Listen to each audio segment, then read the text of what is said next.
Салям алейкум. Я с Крыма. Я бы хотел вот что спросить. Вот сейчас пришли новые дипломанты, как бы сказать, в партии «Слуга народа». Там большая часть, в принципе, шоу-бизнеса пришли, да? Ну, шоу-бизнес, да, вы понимаете, о чем это речь. Бизнес-шоу.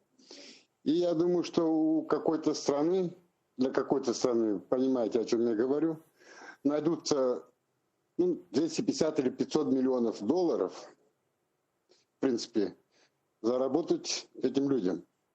Это бизнес, ничего личного, как бы сказать. Что вы думаете об этом?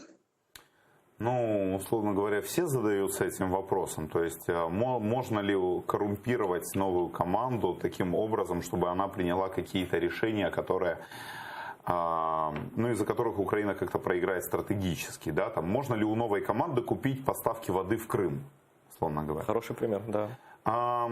Я тут думаю о двух вещах. Во-первых, с одной стороны, любой человек, который побеждает столь сокрушительным образом, как это сделал Зеленский, у него, я думаю, он обречен на определенное самоощущение мессии, да, то есть, условно говоря, то есть, я самый главный человек в стране, у которого все рычаги полномочий. Я все могу. Да, а иногда вы же понимаете, что не все меряется только деньгами, иногда пространство персональных амбиций, иногда власть побеждает бабло, желание власти и опьянение властью может победить бабло. В этом смысле этот инстинкт может сработать, в нашу пользу. Ну, а во-вторых, я думаю, что нужно учитывать две вещи.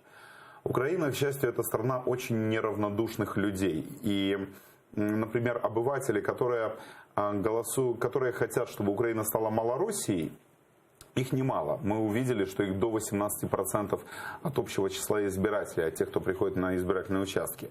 Но эти люди никогда не выходят на улицы. Их даже на антимайдан приходилось свозить на автобусах.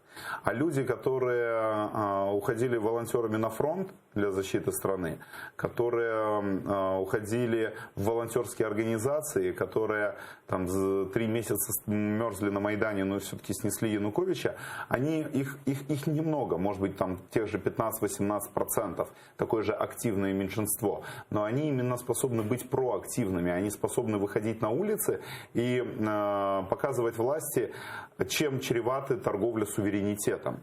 И в этом смысле Украина, к счастью, не Беларусь. Любой украинский политик, любой украинский президент, он обречен понимать, что если он начнет предпринимать шаги, которые активным проукраинским меньшинством воспринимаются как зрада или слив национальных интересов, то это чревато уличными потрясениями. И я думаю, что в команде Зеленского есть люди, способные ему это объяснить.